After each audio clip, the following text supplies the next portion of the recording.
we've been looking at those that turn out positive to go on and look at the contacts, where the contacts are able to be tested, and if positive, they are isolated in the various facilities which we have. Then also we have, as the epidemic has evolved, we have moved on also to do massive screening, which have happened in Lusaka. They've happened also in Nakonde, now in Chirundu as well, and also Kabwe. And these massive screening with targeted testing are going to continue, especially with the concentration on the border towns, where we think that this may be a risk. So far, we have 866 cases recorded as a country, and with that, we have seen also quite a good number of recoveries, with 302 recoveries as of today, and these have been discharged. And we also had 7 mortalities, unfortunately, which have been in Lusaka, and also 1 mortality on the Copper Belt. So we have 557 active cases that we are following up. And besides those numbers, another pillar which is key and which we have been monitoring closely and also expanding on is the pillar of lab services. Now, we cannot contain the COVID-19 epidemic if we do not test. Initially, we started with testing just in Lusaka, at UNZA, and also the UTH laboratories. And now this testing has expanded to the Copper Belt, at the Ndola Teaching Hospital, at the TDRC labs. We've also moved in to go to Chinsali, where we now have an epicenter for COVID-19. We've seen a high number of infections from Muchinga province. So Chinsali is now able to test using another method on the GeneXpert. Now this GeneXpert platform is able to give us results within an hour. And we've been using that for testing, not just in Chinsali, but also in Lusaka, the Copper Belt. We've also moved in to do some testing as well from the southern region of the country, from Macha Research Trust. From Macha, they are also using, they are also testing for COVID-19 as well. Within Lusaka, there are other areas for expansion for testing. Where in UTH, other labs also being opened up, been opened up in UTH, and we're also likely going to open up one of the research labs under CIDAS as well shortly. So we've been moving on in terms of opening up the lab services so that we can test more numbers. But in addition to that, the platforms, that is the equipment which you can use for testing, besides the big high throughput equipment of the PCR, the real-time PCR, we're also using other PCR equipment which we are going to start likely tomorrow in UTH. They should be able to start, and also at the Davison Hospital in the Copper Belt. And with these platforms being expanded, we should be able to meet the demands for the nation, because we have a high demand in terms of testing. If we test, and if we're able to capture those are positive, the next thing that we do is isolation.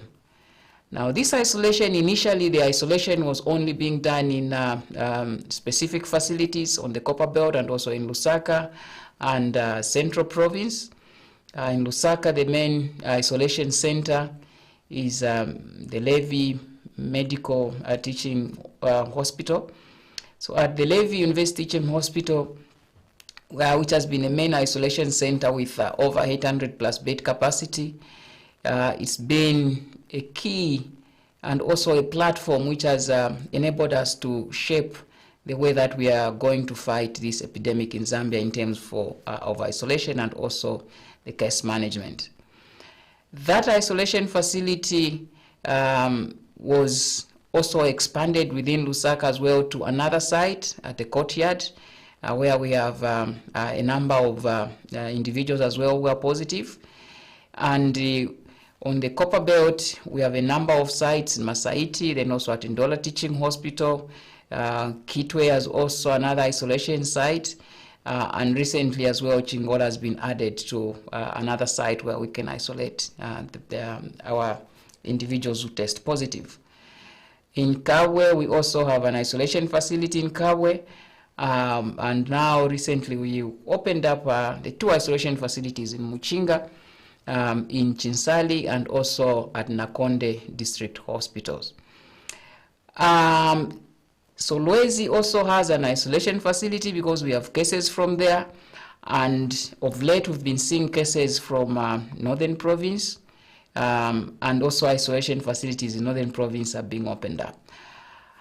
Southern Province, we also have isolation facilities there because all those areas we now have recorded cases. And also in the other provinces where we do not have recorded cases, we have facilities which have been earmarked for isolation, and should we have any cases, the individuals are going to be isolated in those facilities. Because we saw a large number of individuals who tested positive, mostly truck drivers, then also people working in other areas, the immigration, customs as well, healthcare workers in Nakonde, we came up with another model, which is called the community model. In the community model, we look at those individuals who have any other comorbidities which may pose them to be at risk of progressing to severe disease. Those we isolate them in the health facilities. Under this model, the individuals whom we are worried about, or whom we get worried about, are the individuals who are elderly, those above the age of 65.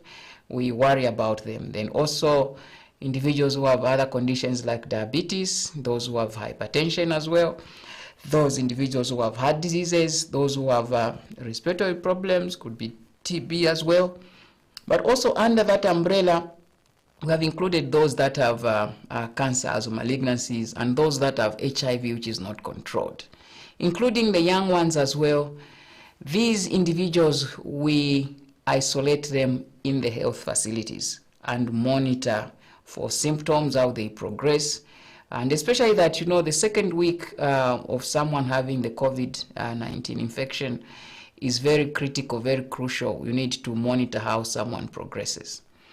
Then those individuals where they don't have symptoms and they don't have any of these comorbidities highlighted, we place them under home isolation or self-isolation. Under this model where the community model where we are placing some individuals in their homes, we have the community health workers who are able to follow these individuals on a daily basis. Then as time moves on, they are watched over or followed up every 2 to 3 days. However, there are calls which are made by case managers. The case managers, they have chats with these individuals in their homes, trying to find out how the symptoms are, if they are developing any symptoms, and if they are having any other problem. And if they have any other problem which may warrant their admission, then they are moved into the isolation facilities. Now, this model is good, but it's very dependent on the individuals that are isolated in their homes to be responsive enough and to also know that they pose risk to the other individuals, either in their households or even in the neighborhoods, or anyone who comes into contact with them.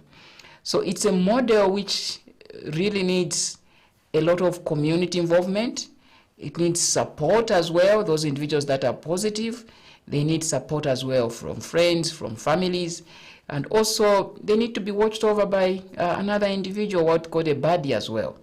Because if they really move out of their households and they are not discharged, they are still shedding the virus, the risk of them infecting either their loved ones or anyone they come into contact with would be high. And remember, we now have the use of the face masks, and in the community we encourage the use of the cloth masks. Now those masks, may not be able to protect the spread of the infection for someone who is positive. So it's very key that we support those individuals that are under home isolation or self-isolation, and we monitor how they are progressing. Even as a community, we need to watch over those. And, with these recoveries which we have shown, Zambia has been one of the countries where we have seen that the recoveries have been good as well, and we've tried to limit the number of infections. Now, this has been due to the fact that we isolate individuals. Once we isolate individuals, we closely follow up and we monitor for any disease progression. And also, if the disease progresses, we have a number of interventions that we do give now. Largely, the treatment for COVID-19 is dependent on how the symptoms develop. But we also, in certain cases, we have used certain drugs to save individuals from having severe disease or not for them to progress. And in some instances where we have had close calls to make for individuals where we thought we may have lost them, we have used even some of the drugs which are investigational drugs. Even though not licensed to treat COVID, there is data which may show that some individuals may do well on these drugs. So we have used some of these drugs on certain individuals, and they have really done well. So far, we haven't experienced any bad effects because of these drugs which we have been using. Then also another model which we have moved into certain patients that have recovered. We've gotten even some of their blood as well to give to those that may be infected, and those that are infected with and they have severe disease, this blood may help them in fighting. So this has led to better outcomes, but also key is the isolation, which some people, especially if they are feeling well, they may not see the need for isolation, but it's very key that we do isolate so that we can contain the individuals with the infection, to watch for progression, and also to preserve the community out there from getting the infection.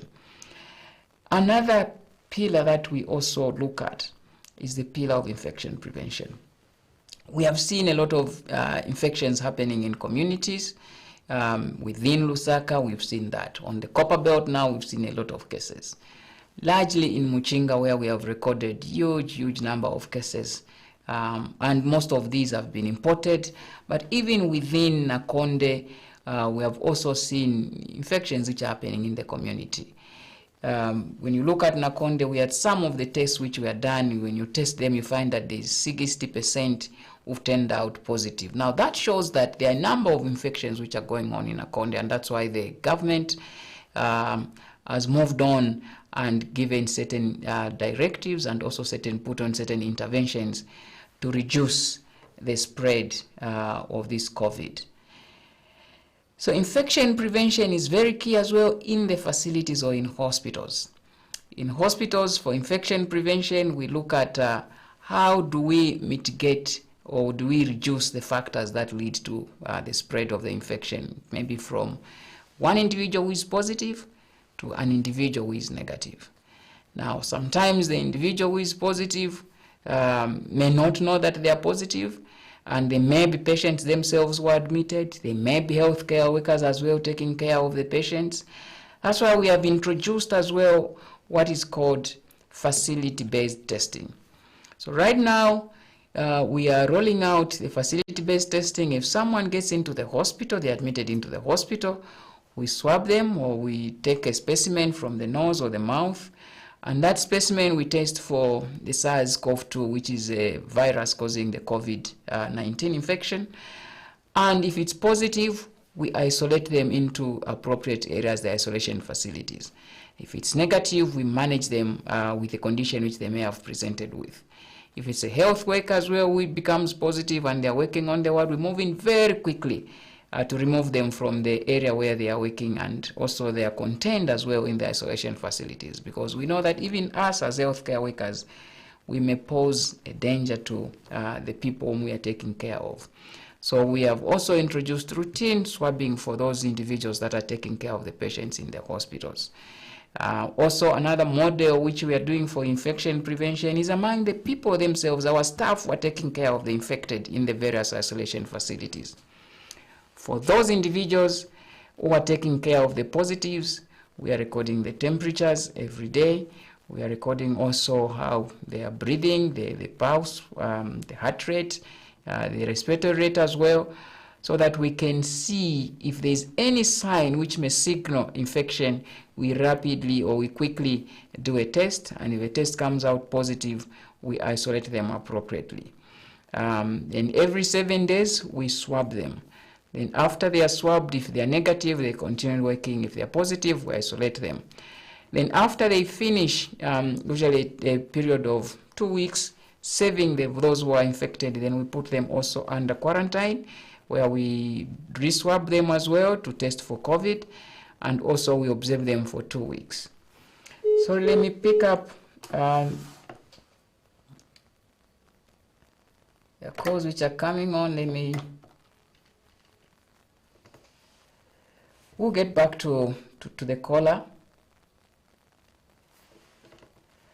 So those are the interventions which we have put in place also for prevention of infection. And also this prevention of infection, we need to bear in mind that we have to do it at community level as well. In the community, the isolation is important, but also the issues which I've put in place. Frequent hand washing, very key to prevention of infection.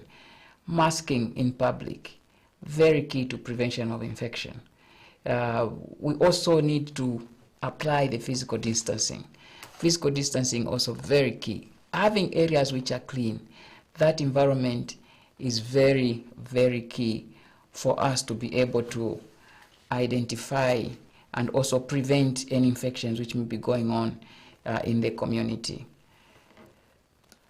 So with those interventions, we've been able to see very few infections which are coming in. So let me just pick up a call.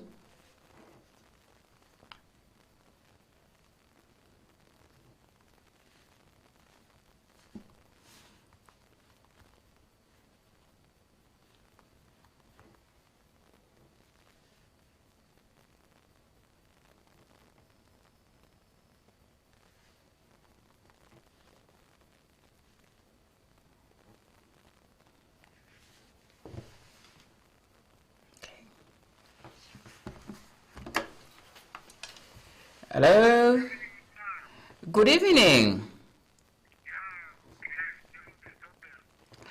Yeah, thank you so much. Who am I talking to? Moses Lungu. How are you, son? Where are you calling from?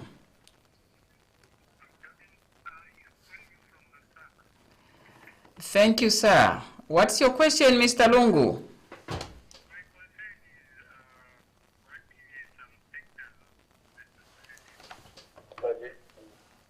Virus, and it's good that we have an expert, a professor.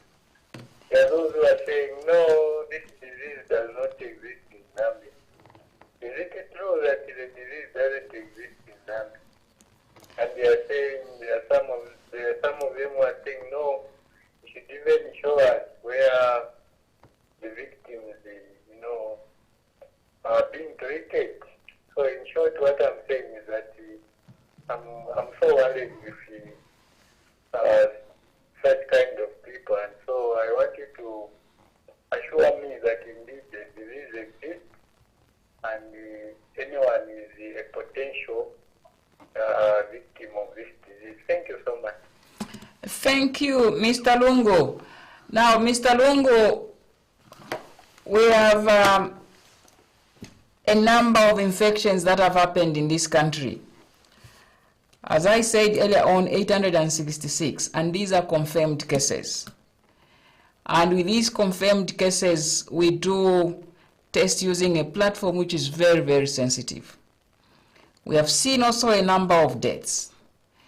In all our health facilities, we have individuals in these isolation facilities. We have individuals that are positive. It's real. We have seen what is happening also in the countries around us. So really, we do not need to say this disease doesn't exist. It does exist. I've personally interacted with and I've treated these individuals.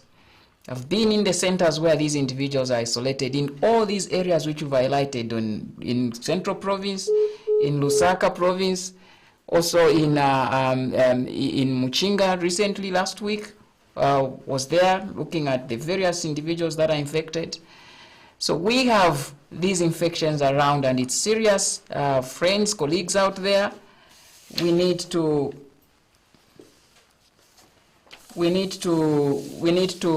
really bear in mind that these infections are there and they can be detrimental in certain individuals. Hello? Hello, good evening. Good evening. Okay, is this Professor Mbenga? Yes. Who am I talking to? This is Vanessa. How are you and where are you calling from? I'm calling from Lusaka. Please go ahead with your contribution or question. Okay, I have 3 questions, Professor. Yes, please So go ahead. The first question is, what are the interventions that the government has put in place, the Ministry of Health has put in place in mental health institutions concerning the COVID prevention? Because I think it would be hard for them to do the social distancing, the hand washing among those patients. So what interventions have been put in place for them? And then have they been tested? Are there any tests being conducted in the mental health institution? And the people that are being admitted, are they being tested before admission, the new admissions that they are receiving from the community? Then the second question is concerning research. Is there any research that is being conducted currently amongst the patients that have recovered to test for the antibody titers in order for us to determine if it will have some kind of protection against the COVID, against reinfection with the COVID virus in our country right now? And then I would like you to also comment on herd immunity concerning the virus, the coronavirus. Is herd immunity possible? And could it be that we have mild symptoms and asymptomatic patients, maybe because of the herd immunity? Thank you. Thank you, Ms. Daka, for those lovely, I think 4 questions or so. Ms. Daka, are you a health worker? Yes, I am. Okay. I'm a biomedical scientist. Ah, great. I could tell.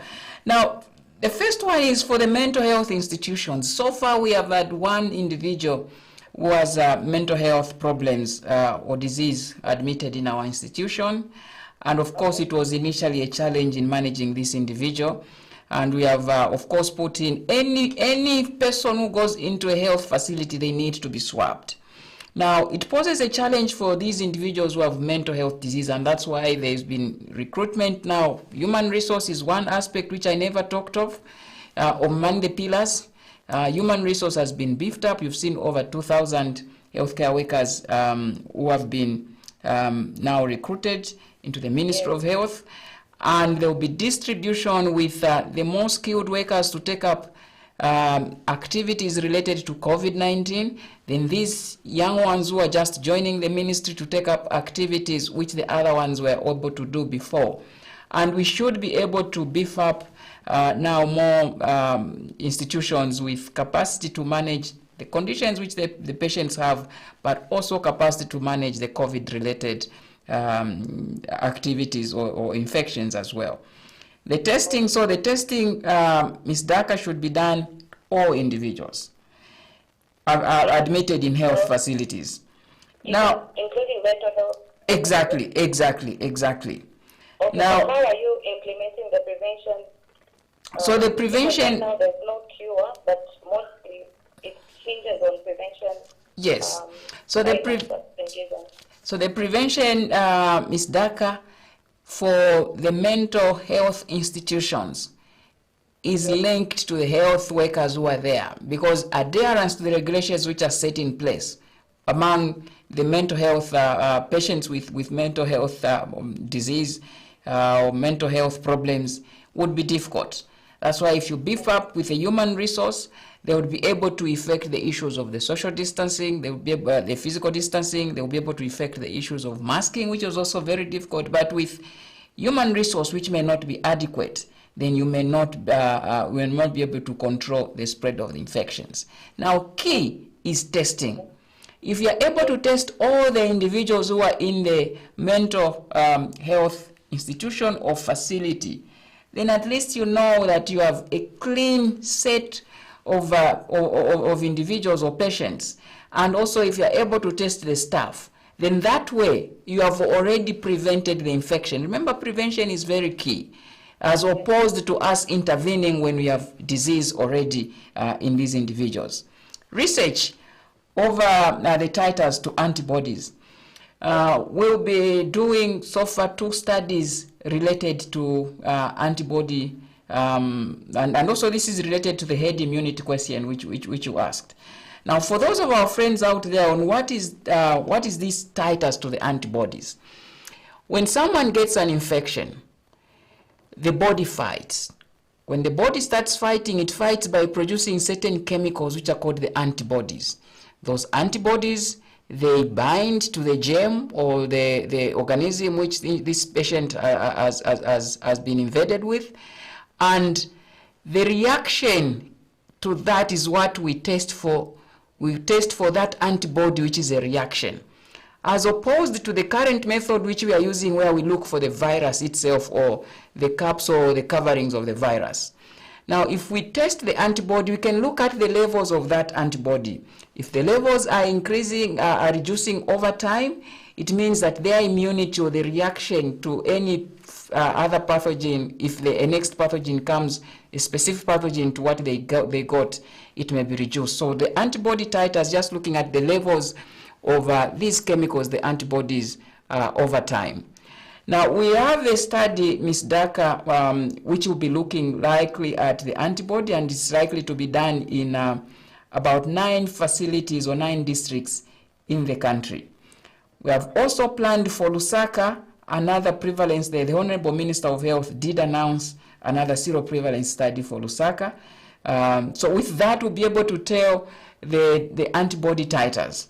And also just the baseline antibodies, either those which are acute, those which happen when someone gets an infection, which is called the IgM, and also those which happen when someone now does usually recover what's called the IgG in old infections. Now, she also asked under the herd immunity. There are certain infections, if you have these antibodies in many people, and also if you have infections, you can encourage infections to go around. Those infections, when they go around in the community, then you have people that have immunity to that infection.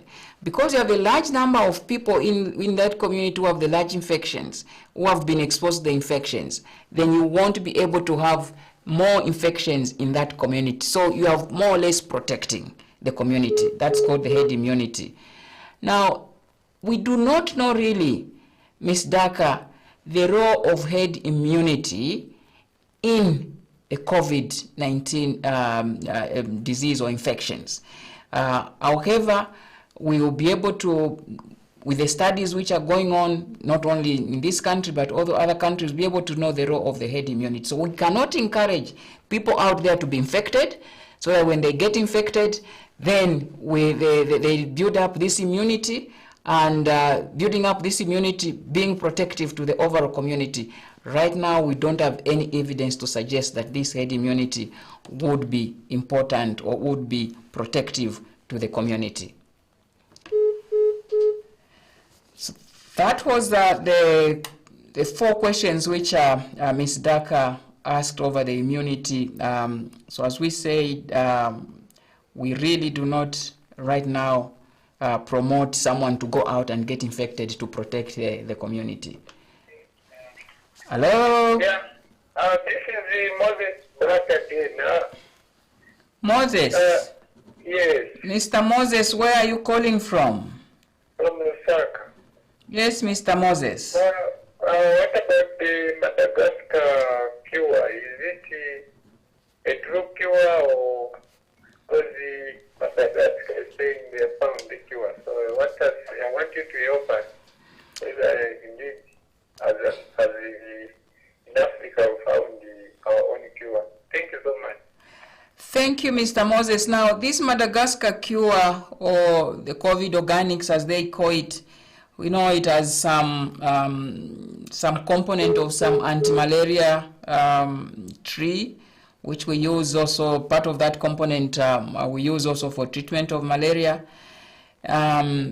We have requested for more information on this Madagascar cure, so to say. Now, the issue with the treatment for any infection and for any other disease as well is that we need to know what we are giving. Is it safe to the individuals? We need to know how often we need to give this drug. We need also to know the amount which we need to give to this drug. We need to know which studies have been done. So we've asked for all this before we can recommend its use. Or else you can bring in something, and you bring in something which may cause damage to an individual. It may cause maybe other organs, the kidneys failing, the liver failing, the heart failing. So we need to know really exactly where this thing is working and how safe it is. And really, we need to answer the question, is it beneficial? Remember, there are certain 80% of people with COVID infection will recover without anything. So anyone can come up with something to say it's a cure, because we know that a number of individuals would recover. So we need well-designed interventions or well-designed studies for us to be able to recommend something. And we are still open, but also looking for this data for us to be able to recommend to the wider community and also for treatment in the facilities.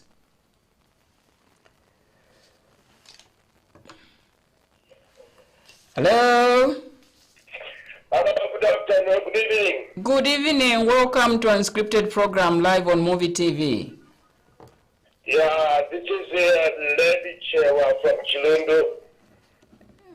Mr. Chewa, how are you? Fine, how's Lusaka? Lusaka is cool this evening, but we are okay. Yeah, I'm very glad to hear this story, but I've got some concern or some questions to ask you. Please go ahead, Mr. Levy. Yeah, you are close to the bars, but you have opened the restaurants. Okay? Yes, Mr. Levy, yes. The issue is the bars. People who are saying there, they just give the bottles. But when it comes to restaurants, they prepare the meals, they cut vegetables, they give everything using their hands. But with bars, when they open the fridge, they just give direct. So what are the measures are you taking there?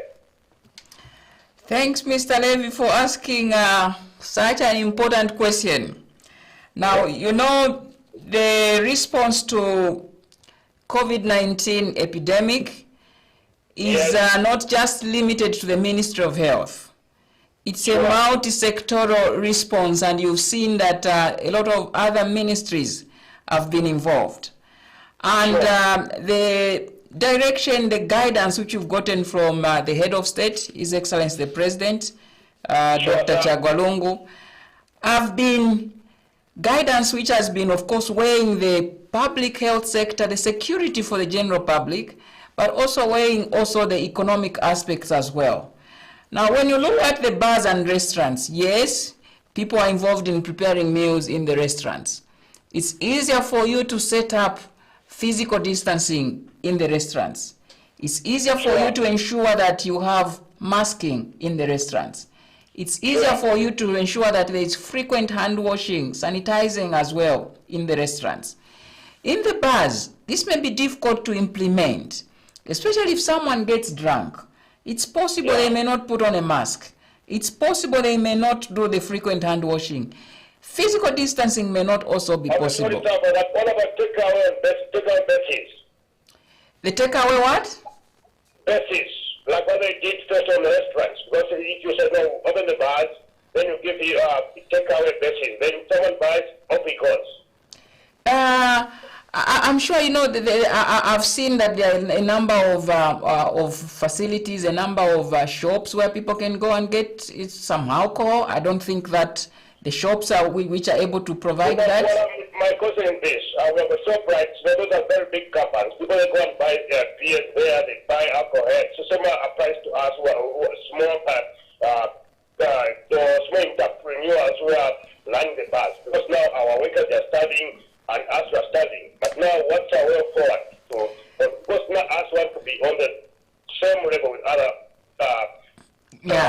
fellow businessmen. But now us we're riding behind. Now we're going to 2-3 months without running our businesses. But restaurants, we see people now in the restaurant, they're selling beers, they're selling everything. But these guys, they're just involved in that business. Yes. So, but now we know that our country are running out because they are running our country. There's some people who are saying no to this. There's some people who are doing the leadership strategy to other things which are not illegal.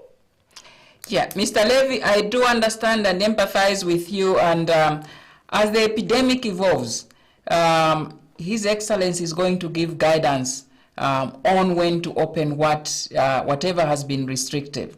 And you've seen that over time, there's been gradual opening up of certain services, both those that touch on economy and also health related. I'm from Ceylon now. I'm from the border area. Everything is restricted here, that's all right. But now I'm a businessman. I'm not working. My workers are not working. So should I die with COVID-19 or should I die with hunger? No, sir. No, sir.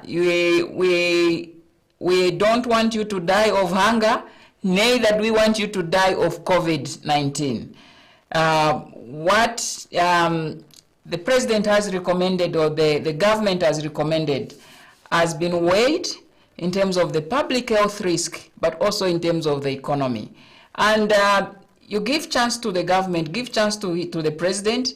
At an appropriate time, guidance is going to be given on when we are going to open up this. And I do empathize with you. What I'm trying to say is this. I'm saying this. Our business now is not operating. Yes, sir. Yes. So what can we do? How can we get money? How are we going to survive? Yes, sir. I hear you. And with, of course, there are various schemes which have been brought up in place. The Minister of Finance did announce certain interventions, and also Labor as well, certain interventions on how to access certain help for businesses that may be struggling. And I'm very confident that at an appropriate time, the administration, the government, is going to give directives on when certain services will be open, but also... But the number is increasing every hour and day. But we don't know the day we're going to say, no, this is things, or the bars or other things will be open. Because quite all right, you open the restaurants, you open the casinos. But if you say, we want bars to be on takeout basis, someone buys Opicos, I think we can appreciate on that. Let's look at the coin on both sides. Thank you. Thank you, Mr. Levy, and I hear you, and your concern is going to be passed on to the channels, to the permanent secretaries of the ministry, and also the minister who will take it up to the head of state. Thank you so much. Thank you. So that was Mr. Levy, concerned, of course, we need to make up a balance between the livelihood of individuals and also the public health security, and also risk which certain interventions may also lead to spread of these infections. Good evening. Hello, good evening. Good evening. Who is calling, and where are you calling from, sir? Hello, is that in Muvi TV? Yes, please. I just want to ask, I'm calling from Sabomba. I just want to find out something. What's your name, sir? Innocent. Mr. Innocent, how is Mansabombwe? Mansabombe is okay. Good. Please go ahead with your question or clarification. Mansabombe is okay. So what I want to find out is it okay to use the methylated spirit as a hand sanitizer? Okay, so now you can use, but you need to also add some glycerin as well. And you don't just need to use the methylated spirit on its own. Okay. You need, yes. Now also what you need to know is that Sometimes you may not even need the methylated spirit or these alcohol-based sanitizers. Frequent hand washing just with soap and water would be adequate as well, because not everyone would be able to afford the hand sanitizers which we're using. Okay. Thank you, sir. Thanks very much, Professor. Thank you so much. Thank you, and have a lovely evening. Thank you.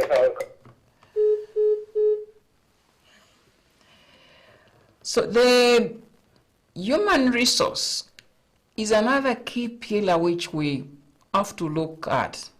Now, this human resource, we'll come to it. Mr. Mwanawina is calling.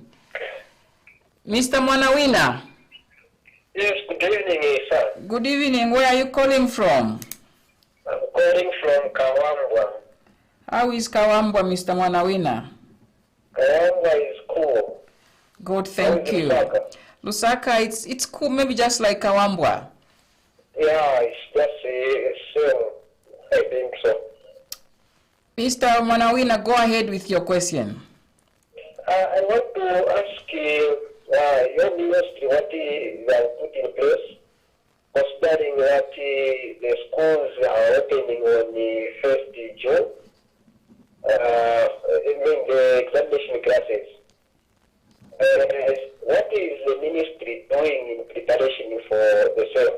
Like here in Kawambwa, we have people coming as far as the Choma, coming to Kawambwa here. So I don't know what the ministry and in conjunction with the Ministry of Education is putting in place so that those people as they come, especially those that are coming to the boarding schools, quarantined for 14 days and tested so that those who are safe can go into school. Those who are not safe can also continue with the treatment somewhere if they are such. Then the second question is, we've seen so many those that have recovered coming back into community, interacting with people. There are no possibility that they can infect others as the virus continue to shed off since there is no infection. I mean, so since there is no vaccine to this virus. Those are my two questions, sir. Mr. Mwanawina, very interesting and very important questions.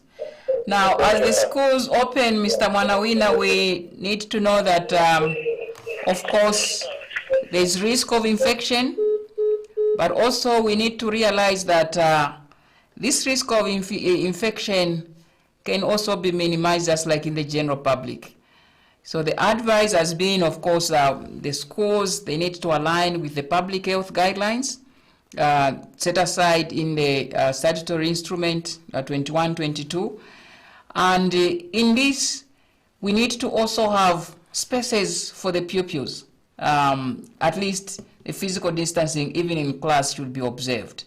Also, the temperatures should be checked among the pupils when they're getting into school as well. The same issues of sanitizing as well should apply. The issues of hand washing should apply as well. The masking as well, the face mask would be important as well. But also key, if you are able to monitor these interventions, monitor over time each student who comes in, then the risk is going to be reduced. And working hand in hand with the Ministry of Education, these interventions and the preparations have moved on. There are certain schools which have also gone ahead to look for these infrared handheld thermometers as well, so that each pupil who gets into school, you're able to monitor those. Now, as to quarantine, remember what we have now. We have an epidemic which is largely invaded all areas of our communities, largely invaded all the provinces. So moving someone who is coming from Choma when they are going to Kawambwa and we quarantine them may not be the best at this time of the epidemic, because it may be an infection which is in Kawambwa, someone who may be in Kawambwa, maybe the one who may be infected as well. So the issues right now as of quarantining someone who is within the country with the epidemic which we have, that does not arise. But as the epidemic evolves, again, you can see a certain pockets which may need those interventions. Are patients recovering and also interacting with other individuals? If someone has had 2 negative tests, we release them. They have recovered. With those 2 negative tests which they have, we know that it's possible they may shed a virus, but so far the evidence which we have is that virus which they shed is likely to be a virus which is not live, which is not likely to infect. So we are confident right now with the evidence which we have that an individual who has recovered according to our criteria is safe to be in the community. Now we give them 7 to 14 days to be quarantined as well, to be that because they are negative, to be quarantined in their homes. Then afterwards they can mix with the population. There's a possibility that these individuals may get the infection. So the worry may not be so much of these individuals infecting others.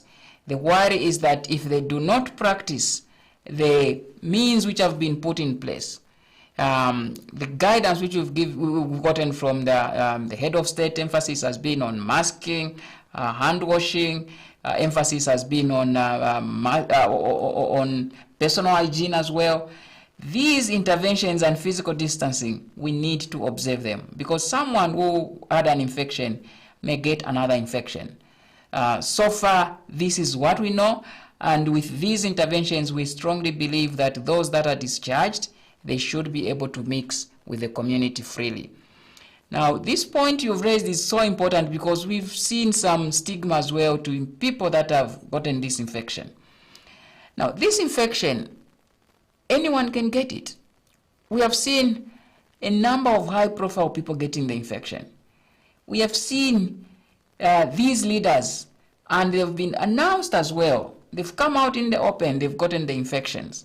It ranges from health workers, it ranges even from our political leadership as well.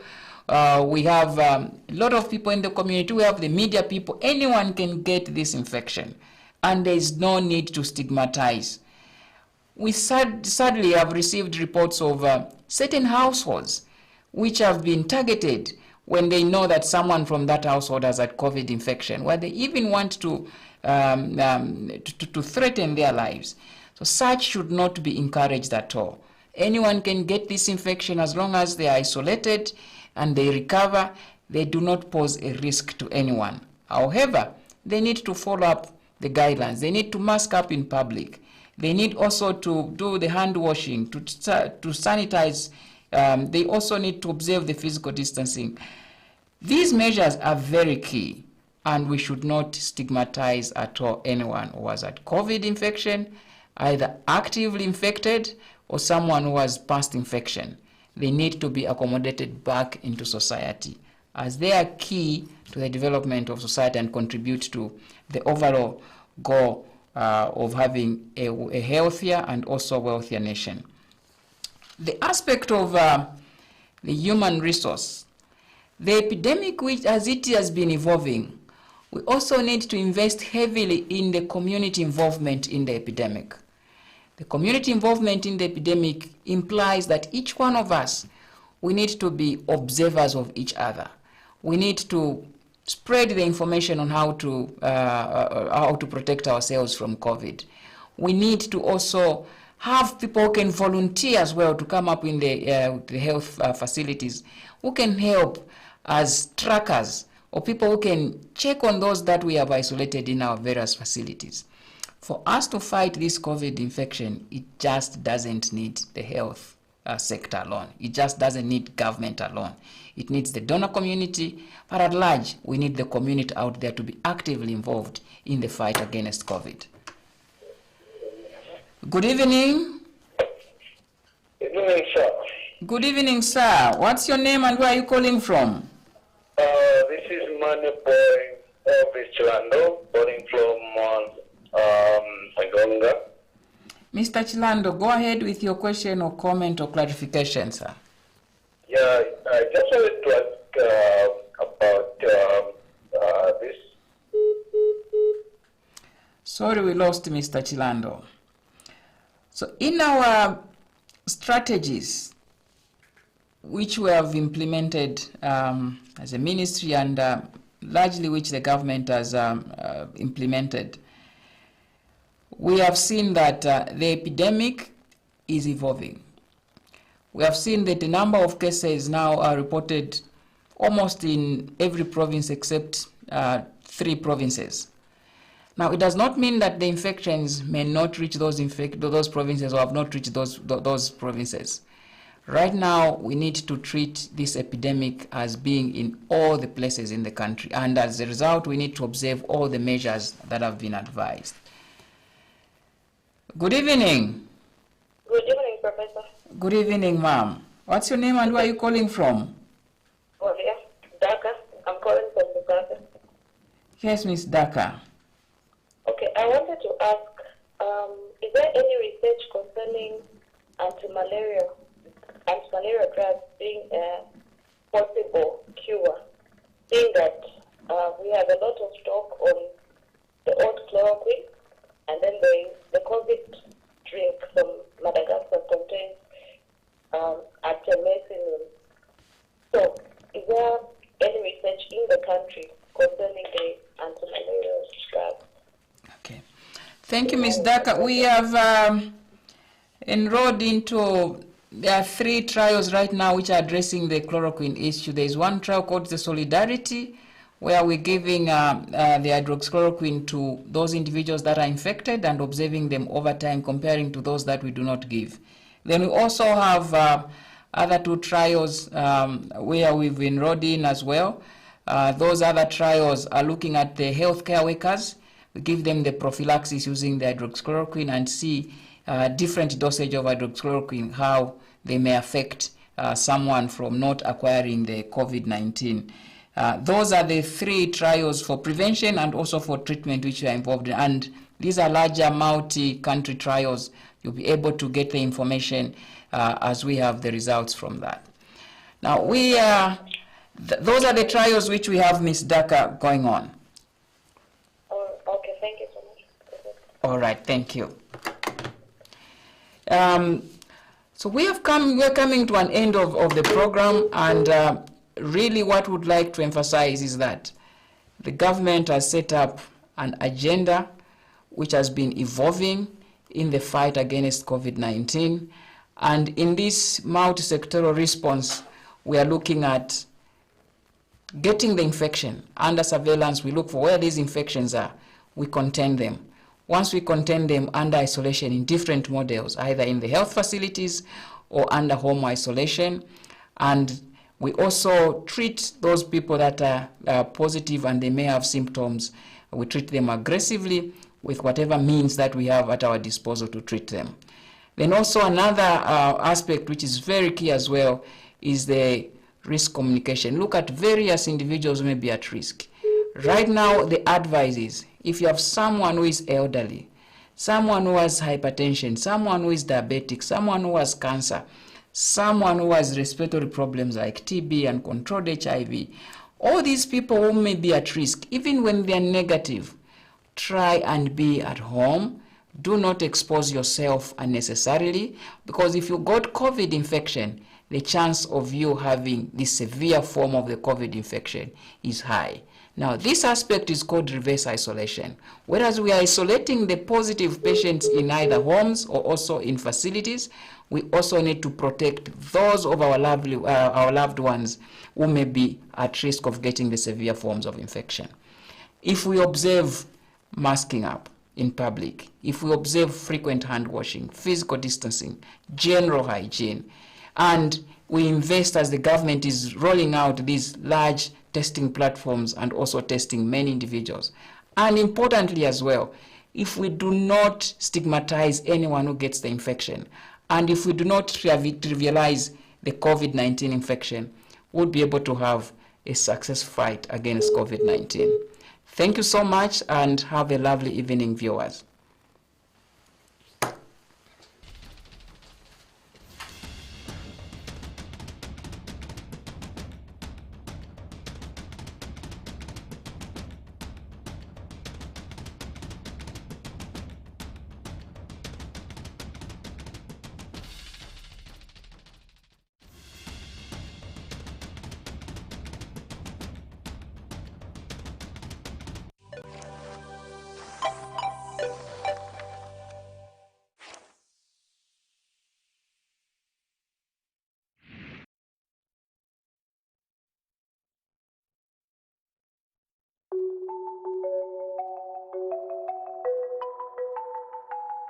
There are tech companies that are going to benefit from the coming in of COVID. Many more people are going to use tech platforms. Of course. We need to adapt. I'm here to speak with Mr. Dumisani Mcube, the CEO and founder of DLN Entrepreneurship Institute, DLN Construction, and DLN Technologies. He is known by many as a radical entrepreneur, a businessman, and an individual that likes to build human capacity. We're going to find out from him how COVID-19 has affected his businesses, as well as the contribution that technology can make towards the reduction of the spread of COVID-19. Mr. Dumisani, thank you so much for joining us. My pleasure. In regards to